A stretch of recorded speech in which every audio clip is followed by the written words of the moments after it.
नमस्कार, आप देख रहे हैं बोले भारत और इस समय मैं मौजूद हूँ लखनऊ के cocoa Gomti Nagar Indian oil petrol pump पे। देश में एक बार फिर पेट्रोल और डीजल की कीमतों में बढ़ोतरी कर दी गई है। पिछले 10 दिनों में यह चौथी बार है जब तेल कंपनियों ने पेट्रोल और डीजल के दामों में बढ़ोतरी की है। इस बार पेट्रोल के दाम में 2 रुपए 61 पैसे और डीजल के दामों में 2 रुपए 71 पैसे प्रति लीटर की बढ़ोतरी की है। लगातार बढ़ते ईंधन के दामों की वजह से आम जनता की जेबों पर सीधा असर हो रहा है। आइए चलते हैं, अब लोगों से बातचीत करते हैं कि लगातार बढ़ते ईंधन के दामों की वजह से उनके बजट पर क्या असर पड़ रहा है। डीजल के दाम जो महंगे हो रहे हैं उसका सबसे ज्यादा असर किन लोगों पर पड़ रहा है? पड़ता है, किसी एक पे नहीं सभी पे है, लेकिन इसका कोई बहुत असर नहीं है।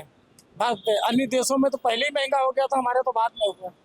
मतलब पेट्रोल और डीजल के दाम जो बढ़ रहे हैं वो महंगाई नहीं बढ़ रही है आपके हिसाब से? बढ़ रही है, लेकिन आदमी अपने ऊपर कंट्रोल करे ना, थोड़ा बहुत पैदल चले, बिना साधन के चले, महंगाई पता नहीं चलेगी। अब आप लेटरिन जा रहे हैं, बाथरूम जा रहे हैं, बाइक से जा रहे हैं, तो कैसे बनेगा यार? पैदल चलो ना थोड़ा बहुत। सर, जो लगातार पेट्रोल और डीजल के दाम बढ़ रहे हैं उससे आपके रोजमर्रा के खर्च पर क्या असर पड़ रहा है? असर तो पड़ेगा ही। तो जाहिर बात, अगर सब कुछ पेट्रोल डीजल पे ही डिपेंड है, सब्जियां हैं, सब हर चीज, प्रत्येक चीज बढ़ जाएगी उसके उसमें। महंगाई की मार तो आम आदमी को ही पड़ेगी, लेकिन अब सरकार की भी मजबूरी है।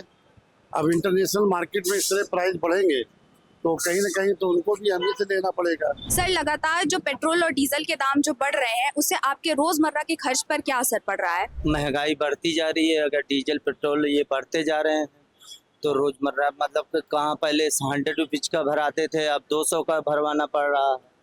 और पहले कम पैसे में मतलब कि कम बैरल में मतलब 150 मतलब कि कितने बैरल में मिलता था, अब बढ़ गया है, तो उससे बढ़ के मिल रहा है तो ठीक है, लेकिन जब कम बैरल में मिलता था तब भी बढ़ा हुआ था, है ना?